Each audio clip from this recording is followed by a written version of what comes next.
Hello everyone, welcome back to my channel. Today's I'm gonna talk about the book that I read 3 weeks ago. I am Malala. As I mentioned to you guys, I really love reading books, and it's really a great way when you not just read the book and you give us some kind of comments, a review of the book, and I also write a little summary of the book, and I use my social media like Instagram. So for speaking, my I use YouTube, my channel. So the book's name is I Am Malala. She wrote this book like 5 years ago. So she was born in a small village, Swat, which is located in Pakistan. It is like a border with Afghanistan, and her whole ancestors came from the place is Handagar, which is now relevant. It is based in Afghanistan, and her ancestors, like she and her family, belongs to the tribe named is the Pashtun or Pashtuns, and the tribe speaks. The tribe has its own language and the culture. So as Malala can speak two languages. The first one is her mother tongue is Pashtun, and Urdu is the official language in Pakistan, and of course English. Throughout the book, she described the beauty of the place where she was born, Swat. It's a mountainous area place. It's really a breathtaking view, you can experience if you go there. And she talked about the society life, how it's gender equality. They don't have a gender equality in that place. Because when the woman give birth a girl, the society, the whole relatives are not happy. When the woman give birth a boy, it is a different way of cheerful. They get so mesmerized, they get so happy of getting a new baby, new like baby, a boy, So the culture itself against of the woman, against of the girl, yeah. And she also added that her aunts, both of the side, mom's side and the dad's side, they never studied at school, because they are just a girl.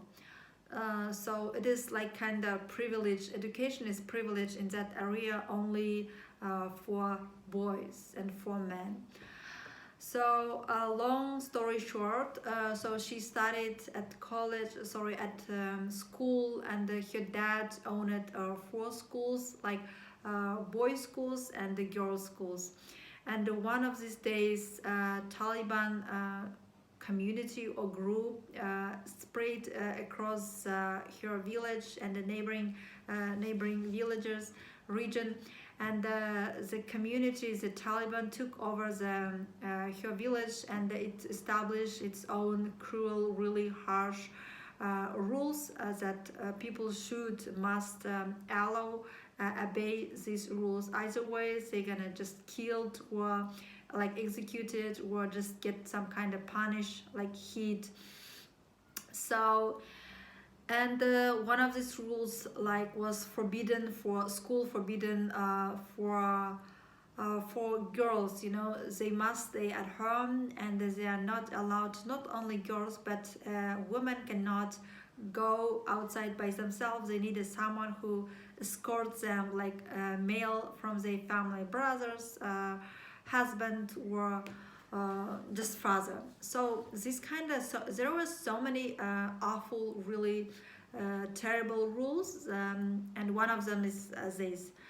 And of course Malala and her dad was stood up like against of this cruel team, cruel Taliban, and they vocalized a lot about the problem of education, and education should be a basic right for everyone.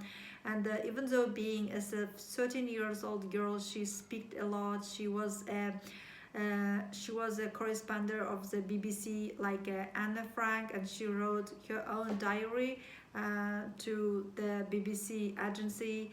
And she did a lot of conferences. She participated, and she even so visited the main city, the capital city of Pakistan, because of this problem. And she brought awareness of this problem to the audience, to the whole world, to the whole country. So because of your action, because of your she was so active, bold, and like courageous, and she was also a brave little girl. And one day when she was heading to her when she was heading from school to her home, she was injured by bullet the by a Taliban man who shot in her head, and she got a serious injuries. And then she shifted to England, and she was there for 7 or 9 months, where she got serious operations, surgeries in her brain and in her head. But finally, ultimately, she is now good. She is in a good shape, and she recovered from this disaster, from this event. And she won Nobel Prize as a being 15 years old girl. And she's so famous, well known the person across the world uh, who can give awareness of this problem. And she always encourage young leaders, young girls. And she's now living in London, and the US give her asylum, all her family members, and she studied at Oxford University. So yeah, she is now a public speaker. Yeah, that's it for today.